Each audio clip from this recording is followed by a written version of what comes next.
Hello aspirants, looking at current affairs for 2nd March. The news items that we have picked up from the Hindu newspaper are these 14. We'll look at them in detail. The first one, Ganga unlikely to be cleaned up by 2018.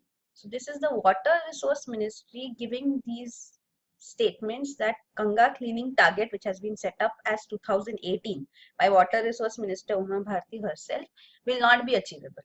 And the reason for that is that they say key reasons are unreasonable directions given by NGT, National Green Tribunal, that is questioning the operating capacity of the sewage treatment plants. So the STPs, we have discussed about this earlier too. The sewage treatment plants in Uttar Pradesh, their operating capacity is being questioned as such, and there are delays in the clearances to execute these STP projects by the state government.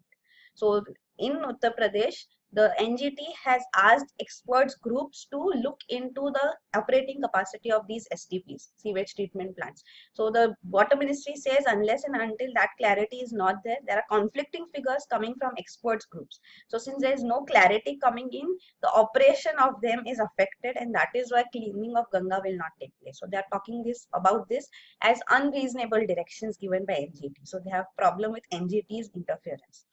So this case came to NGT after the Supreme Court transferred these 30-year-old cases which were there on cleaning Ganga River. So the tardiness or the delay in cleaning of Ganga has been highlighted, and NGT is looking into this matter now. And NGT has been pulling up officials, questioning officials from Central Pollution Control Board, Union Ministry of Water Resources, even the Uttar Pradesh State Water Board. So all these have been accused of poorly executing the projects. NGT has said that 30 drains in the state of Uttar Pradesh have inaccurate information by the officials. So that means the public money is being wasted on commissioning these projects. So that is the NGT statements about these, that they are not properly accounting for the pollution load in the city, and accordingly drains and sewage treatment plants should be planned. So that has been highlighted by NGT, and now Water Resource Ministry is saying because of these unreasonable directions by NGT, we cannot function and cleaning of Ganga will not take place. So that is here right now. Even NGT has brought in CBI. CBI is investigating into how certain projects were cleared by Uttar Pradesh Jal Nigam. Also, you should know that 20,000 crore rupees have been allotted by the central government for cleaning Ganga, Clean Ganga mission. And the executive authority for this national mission for Clean Ganga has been given 2,000 crores for commissioning sewage treatment plants, cleaning and beautifying the ghats, and also setting up improved crematoria. So crematoria where the ashes are formed and then they are drained out into Ganga. So here also improvisation, beautification is required. Sewage treatment plants should be in place to ensure that Ganga is cleaned and not polluted anymore. So these provisions are already there, and the government has allotted funds for this purpose as well. But NGT has been pulling up officials again and again for not implementing the project effectively. So that is about the whole thing. So 4,000 crores have already been spent on cleaning Ganga from 1985 to 2015. So it's an old case which is going on, which was being heard by Supreme Court for so long, and eventually because NGT is there for environment purposes, that case was transferred to NGT, and now NGT is looking into cleaning River Ganga and the case which is being heard for that. So you can see money to be spent on this amount which has been allotted, 40,000 crores for various pollution abatement interventions, bioremediation plants and all these purposes, treatment of wastewater, setting up new sewage treatment plants, and other short-term measures for arresting pollution, even at exit points.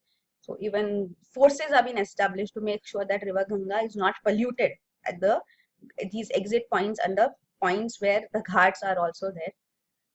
Then urban local bodies are involved. There are basically 5 states which are involved in this Namami Gange project, that is the Clean Ganga mission. So this is Uttarakhand, Uttar Pradesh, Bihar, Jharkhand and West Bengal. Then the next news item is keeping over 10 old notes to attract fine. So this is the government's new act which has been passed by the parliament, and it has been given assent by the president as well. So it's an act now formed. Specified Bank Notes Cessation of Liabilities Act 2017. So under this you cannot possess old notes. Means the demonetized 500 and 1000 rupee notes should not be more than 10. So if you have more than 10 pieces of old notes, then you are committing a criminal offense and you can be liable for fines under it. So this is the new act passed. Also for numismatic purposes. Numismatics is for studying or research, studying, and for collection as such. When coins and notes, old notes are collected, even for these purposes, you cannot have more than 25 pieces. In general, 10, and for these purposes, not more than 25. So this would attract a fine of rupees 10,000 or 5 times the value of the cash held, whichever is higher. So this is the new law. Also for those who will be declaring this money, old currency notes presently, because till 31st March time has been provided, a window is there for exchange of these old notes at RBI for those people who were abroad. So those people who are outside the country can still exchange these notes till 31st March. So here also there's a provision that if you declare falsely that you are outside the country during the demonetization period and now you are exchanging your currency, if this is found to be false, then minimum of 50,000 fine would be imposed on such people. So this is also provision under this act. And thirdly, it is ending the liability of the Reserve Bank of India and the government on the demonetized currency notes. So then no more exchange will be possible. They're completely demonetized, no liability of RBI and the government. So these are the new provisions which have been brought out in this new act. Then the next news item is Trump condemns concise shootings. So we have been looking into this shooting of an Indian engineer, Kuchibotla. So here we have been speaking about Donald Trump not speaking on this issue. So now he has broken his silence and he spoke on this, condemning this Kansas shooting, and also he said that violence against Indians as well as violence against Jews and the blacks are not what the country upholds, and it says the nation's path towards civil rights are reminded now, and there is still work remaining to be done, and we are on that path. So he's upholding civil rights here of Indians, blacks, as well as Jews. So attacks on Jews are also seen in US presently. So even that is been highlighted. There is vandalism of Jewish cemeteries. Such incidents took place few days back. So that is regarding Donald Trump speaking out. So condemning the hate attack which took place, hate crime on an Indian as well. Then the next news item is working from home. You probably clock more hours on the job. So this is ILO, International Labour Organization's report.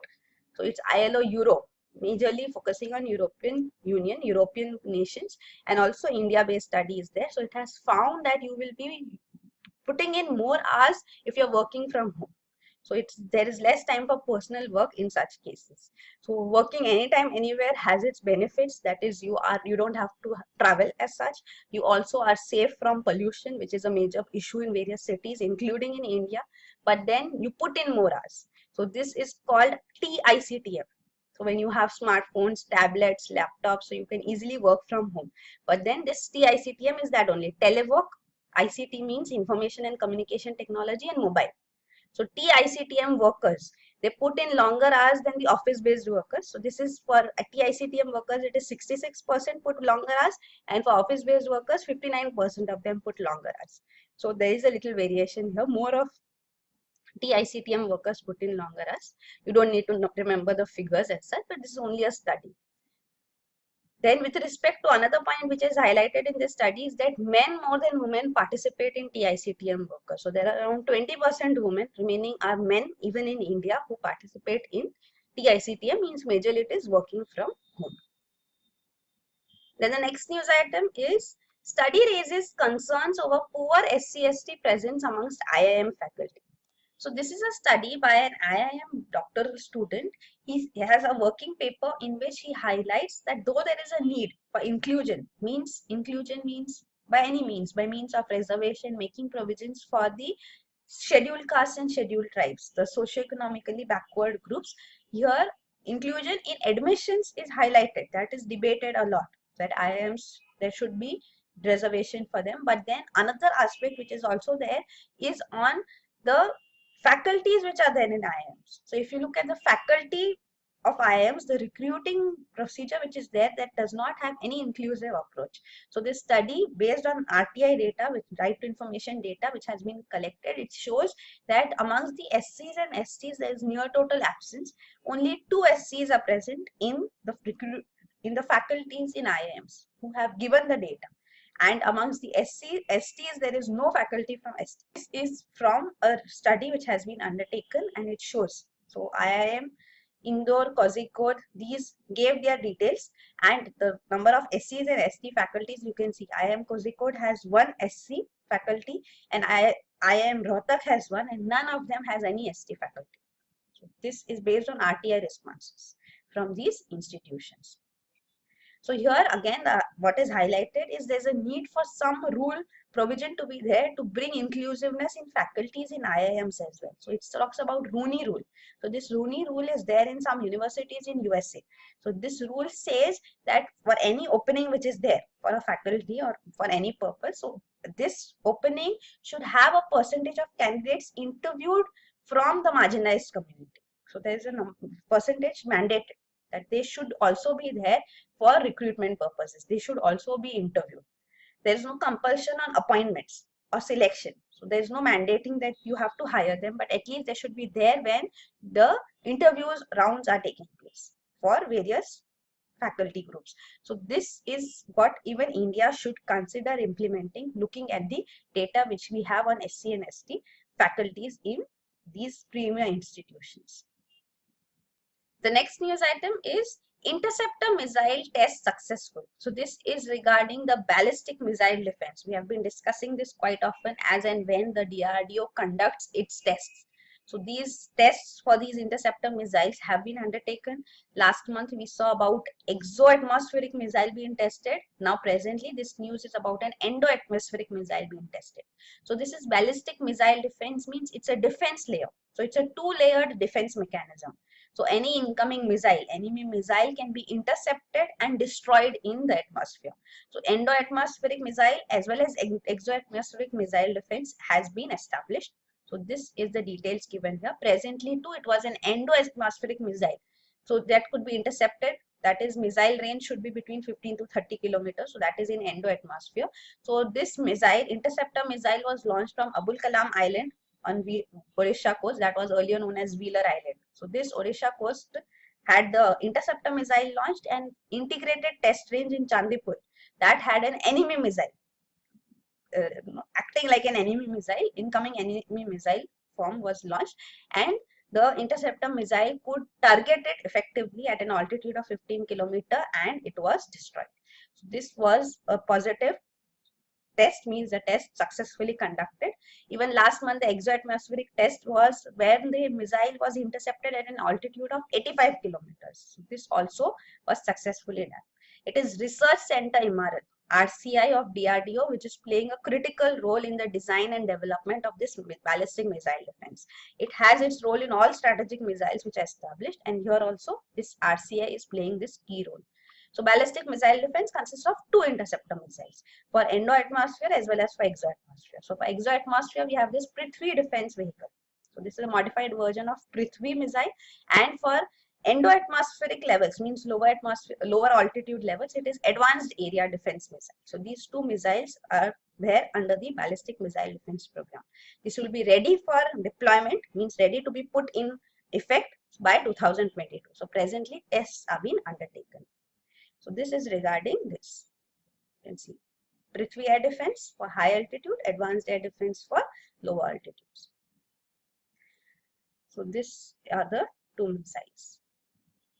You can see Prithvi missile is also a modified form of, here it's given. Prithvi missile is a modified form of Prithvi short range ballistic missile, and this advanced air defense missile is a modified form of Akash surface to air missile. So these are the two, endo-atmosphere, exo-atmosphere. So range you can see 15 to 30 kilometers and 80 to 120 kilometers. So presently it is claimed, capabilities claimed are that these two can intercept missiles with range close to 2000 kilometers and traveling from Mach 3 to 8. Then the next news item is DRDO signs deal with firm to manufacture key alloy. So DRDO has signed a technology transfer agreement with Jindal Stainless Steel Limited. So manufacturing of high nitrogen steel, which is essential for various applications in defense sector, will be possible through this joint venture, means it will be a technology transfer as such taking place as well. And presently high nitrogen steel is imported by the country. So this high nitrogen steel has much higher strength than normal steel. So it is tough, having good strength, plus also it is non-magnetic and corrosion resistant. So it has many applications in various sectors, even in defense sector, in armored vehicles especially. It has huge potential for application. So that will be now possible through technology transfer, so dependence on imports would reduce. Then the next news item is arsenic in Wien, a village atrophies. So this is regarding these villages in eastern Uttar Pradesh where drinking water sources are heavily contaminated with arsenic. So arsenic present in these water bodies result in these people suffering from various skin problems like melanosis. So these are white marks which develop on skin, especially on chest, abdomen and thighs. So here these melanosis is very much prevalent, and also it has been highlighted since 2012 when first it was reported that drinking water is having arsenic contamination. So first such incident was reported in 2003 itself. So this still there are steps which have not been taken. World Health Organization has given permissible limit for arsenic in drinking water at 5 parts per million, while some regions here where Balia was the first time this was reported, here it has over 300 villages which have arsenic content as high as 100 parts per million. So that is a huge concentration of arsenic which is resulting in people suffering here. And it's not just drinking water which gets contaminated, because a lot of this water is also used for irrigation. So 60% of irrigation is met from drinking water. So risk of arsenic contaminated water being used here again becomes very high. So it is the hand pumps and wells. If water from them is used, it is arsenic contaminated. So government has installed water filters presently for cleaning it from arsenic, but still you can see the status, poorly maintained equipments here result in the status being the same. Arsenic poisoning continues. So arsenic poisoning, you can see it causes skin damages and also increases cancer risk. Circulatory problems in skin also occurs. Nerve damages take place. So this is harmful for the human health, arsenic. Then the next news item is free trade should be fair too. So this is US President Donald Trump speaking about free trade being important for the country, for USA as well. He is highlighting that I am the president of USA. I am not a global representative here. So where USA is suffering, I would raise my voice. So that is his point of view. And he says that high duties which are imposed are completely against free trade and are not fair at all. So he's specifically highlighting that high duties, 100% duties are imposed, even including by India, especially by India, you should say, on high-end motorcycles. So amongst the important countries, it's India which is majorly highlighted, though President Donald Trump did not name India specifically, but it was implying India only, that he says that 100% duties are imposed on high-end motorcycles. So this is Harley Davidson, American company. So if a bike from the Harley Davidson is imported into India, its cost price doubles. Means the value, the amount which the buyer from India has to pay is doubles its actual value in USA. So that is 100% custom duty imposed. So that is highlighted here, that this is not fair and against free trade. So we're speaking up on this matter. So even presently we know Foreign Secretary S. Jaishankar is going to meet his US counterparts here in Washington. So this is another issue which has been highlighted on trade barriers. So let's see what happens on this too. It says according to data for 2016, India is the 9th biggest trading partner of USA. So now he's highlighting on these aspects. So apart from other aspects which are there, like India wants to liberalize FDI caps. So India should liberalize FDI caps, foreign direct investment. It should result in manufacturing relocation also. So this will not be given more attention, but more attention would be given to these local manufacturing rules and high custom duties which are imposed. So that is being coming out from these statements coming from US President, that this is where the focus is on, not on FDI, that FDI cap should be increased so that more investments from US come into India. So that is not what we are looking at. We are looking at reducing custom duties. So the way we want make in India. So manufacturing relocation would take place if FDI comes into. But USA is looking for make in America. So they want American jobs to stay in America, not go abroad. So their emphasis will be on not having local manufacturing rules in Indian laws, and also not having high custom duties. So imports from USA in India can take place without high custom duties. So imports should be encouraged by India, or rather exports from USA should get a boost. So that is where the high focus would be now. Then the next news item is IS militants vow to attack, bleed China. So these are Islamic State militants from China's Uyghur ethnic minority. So this Uyghur minority issue has been highlighted for long. This is in Xinjiang province in China. So this is where even we have seen this Kashgar is in Xinjiang province. Its capital is Urumqi. So from here only into POK, the China-Pakistan Economic Corridor also starts from this Xinjiang province. So here much of infrastructure projects are also being undertaken by China, and also the Han Chinese been settling here is a concern for this original inhabitants of Xinjiang province. So these are people called Uyghurs. So these Uyghurs are Muslims. So these are fighting. There are even Uyghurs jihadist groups. So these jihadist groups, they call themselves East Turkestan. They want for themselves East Turkestan. So this demand for East Turkestan comes from this China. So here generally UPSC asks such questions in matching the pairs or match the following. So here you should know East Turkestan demand is from China. So this region has to be established from China. So this is there. So they have now joined hands with Islamic State. So this is the first time that IS threat has come against Chinese. So they're clearly speaking against Chinese establishments, that their policies in Xinjiang province, the Uyghur homeland, is affecting them, and they would take revenge on China. These statements are being made. So you can see cultural and religious repression and discrimination by China has been highlighted by many of these Uyghur community members. And now the terrorists here from this Uyghur community have joined hands with IS are directly threatening China. And they want East Turkestan to be formed. So earlier it was there that this Turkestan Islamic Party was Al-Qaeda aligned. And now it is coming clear that IS is also having these Uyghur fighters. So there's a split amongst the Uyghur fighters too. Some are with Al-Qaeda and some are with IS, Islamic State. Then the next news item is Center asks banks to provide M-banking to all by March 31. So now the central government, the Ministry of Information Technology, IT, presently emphasizing that it is mandatory for banks to provide M-banking facilities to all its customers by March 31. So it says that customers who want access to UPI, BHIM app and who are having access to this means they should be automatically enabled for mobile banking as well. So this BHIM app, UPI, Universal Payment Interface, which has been started by NPCI, National Payment Corporation of India, and BHIM app, which is a rebranded version of this. We'll see the details of these two. So this means that customers want mobile banking. So this government's push for digital payment, which was post demonetization, has seen many people interested in mobile banking. So those should have access to this as well.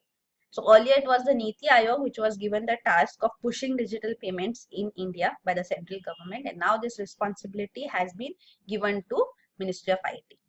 So this is BHIM app. So UPI and USSD.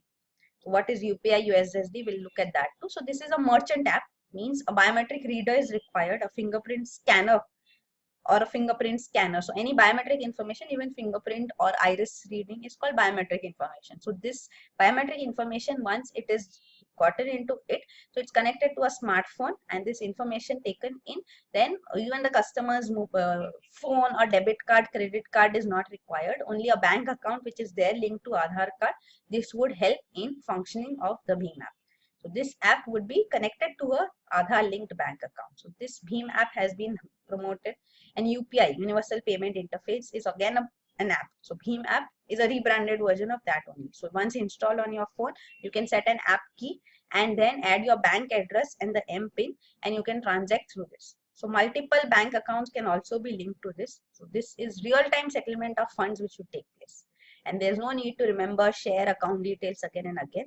You can send money across through virtual IDs too, and same application can have multiple bank accounts too. So all transactions as low as 50 lakh to as high as 1 lakh is possible through this UPI, Universal Payment Interface of NPCI.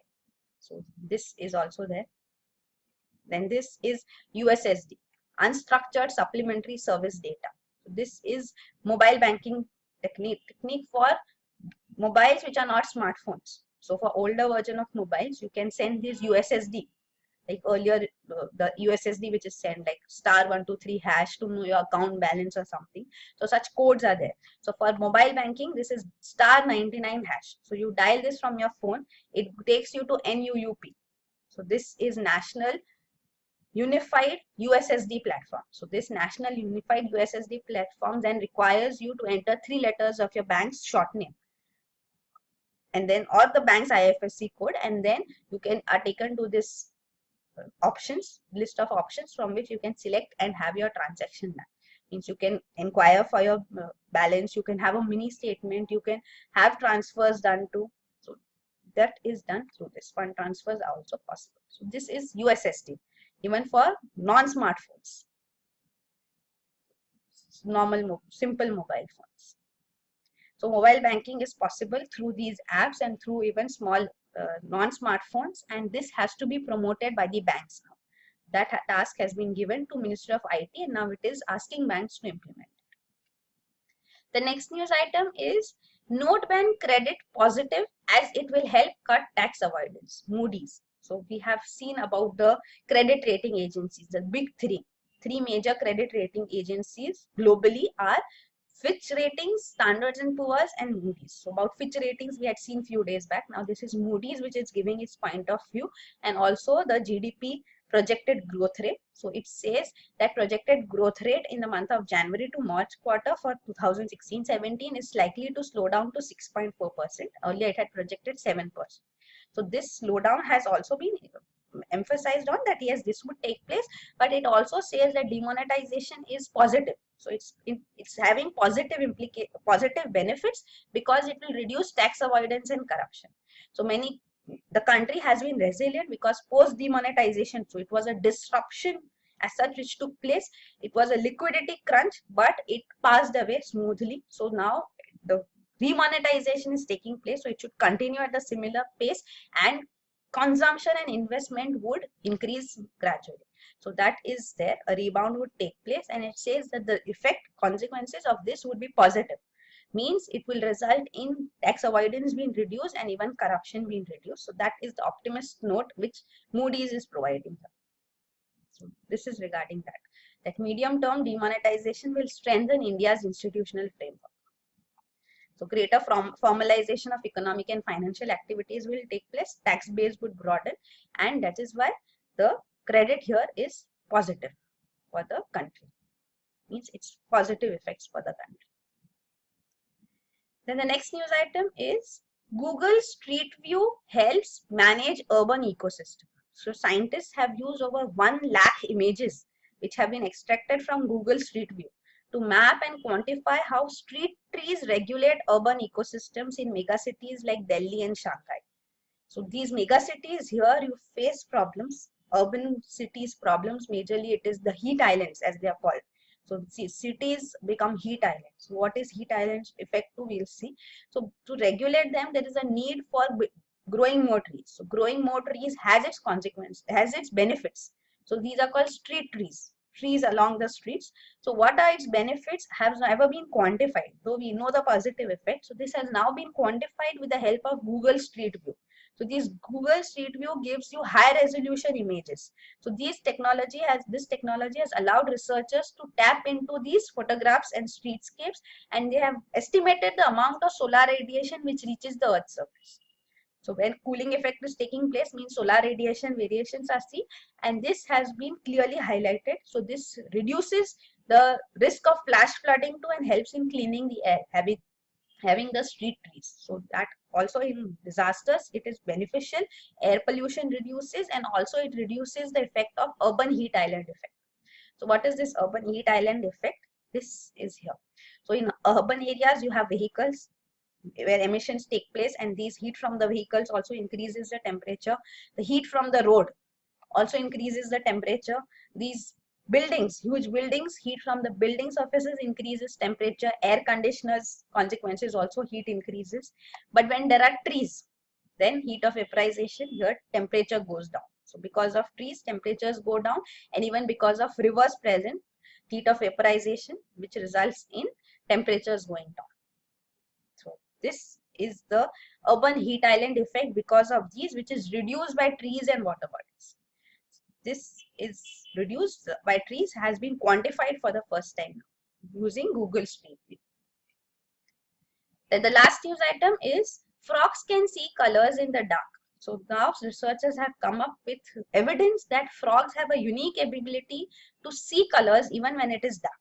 So humans are not able to see anything in the dark, but night vision is there in frogs, and it's not just night vision which they have, but they can also see colors. So this is because of the presence of specialized rod cells. So in human eyes also there are two types of cells, cone cells and rod cells. So cone cells enable us to see the colors and rod cells enable to see us with in the dark. So some amount of possibility which is there to see in the dark is because of rod cells. So the frogs and toads, they have unique rod cells, means they have rod cells which can see even in color, even in dark, colors even in dark. So this different sensitivity rod cells are present in frogs. So these researchers have studied and have come up with evidence of them being able to see in dark, color in dark. So these are the news items for 2nd March. There has been a delay, sorry for that, but I'm out of station, but I'm trying my best to upload the videos as soon as possible. Thank you.